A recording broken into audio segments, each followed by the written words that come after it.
Hey guys, this is Connor with Conquest HP. Now, I'm sure many of you are already aware that gun violence in Canada is illegal.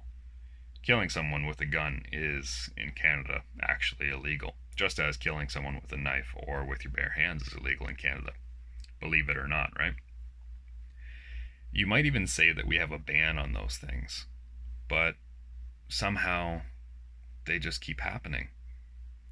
It's weird that we can have this gun control debate and just assume that we can put up a rule that you're not allowed to own these guns, and then all of a sudden all of the crime is going to go away. The crime itself is already illegal, it's already banned activity, and that is not stopping people from doing it, because as it turns out, criminals don't care about the law. Criminals are going to commit crimes. Violent criminals are going to hurt and kill people. They don't care if there's a ban. They don't care if there's a law. They don't care if they have to get their weapons illegally. These are the people that are responsible for the vast majority of gun violence in Canada, if we accept suicides from gun violence. These are the people that don't care about owning a weapon legally, about using it responsibly, that don't care about transporting it responsibly. These are the people that don't care about our laws in general, because they are going to break those laws for their own gain. They don't care about the means, they just have an end in mind and they're going to do it. When you punish legal, responsible gun owners, what are you doing? You're punishing someone who has gone out of their way to spend money to be allowed by law to own something. This person has gone out of their way. Maybe if they wanted a weapon and they didn't particularly care about the law, they probably could have acquired one illegally. Apparently, it's not that hard in Canada because apparently our politicians just want to focus on banning legal weapons instead of taking care of the illegal weapon problem.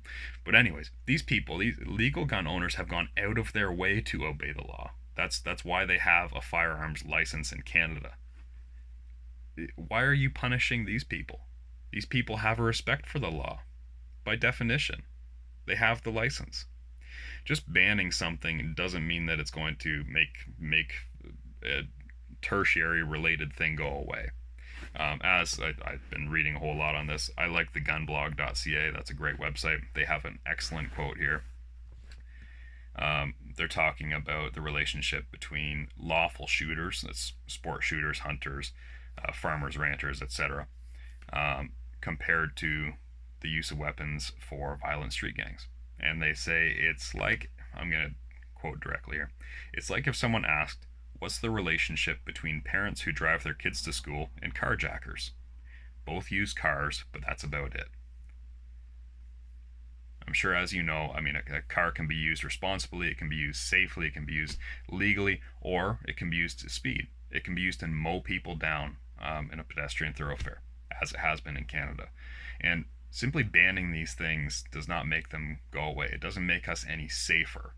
What we need is our government to actually focus on reducing the crime, reducing the violence, reducing the actual problems themselves, not just doing this kind of political chicanery where they're trying to get you to make you think that they're doing something to make you safer, when in fact they're punishing people that have nothing to do with these crimes in the first place. It's just absurd. Banning the weapons is akin to banning the violence, and banning the violence is not stopping violent offenders from being violent. We need to find ways to stop the violent offenders from being violent. If you want to take the weapons out of the violent offenders' hands, you're probably going to have to take away illegal weapons, not the licensed firearms. And we do have an illegal weapons problem in Canada. We absolutely do. And that would probably be a better budget use than the massive buyback program that's going to cost us over $1 billion to reclaim weapons that were legally purchased and responsibly used. This is not necessary, even if you don't like guns. I don't care if you don't like guns. If you're anti-gun, that's fine. If you hate guns, that's fine. But you should also be anti-crime. You should also be anti-violence against innocents.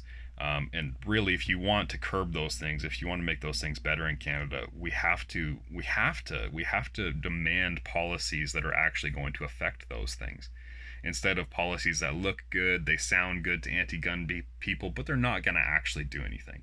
Criminals are still going to commit crimes. We need to address that.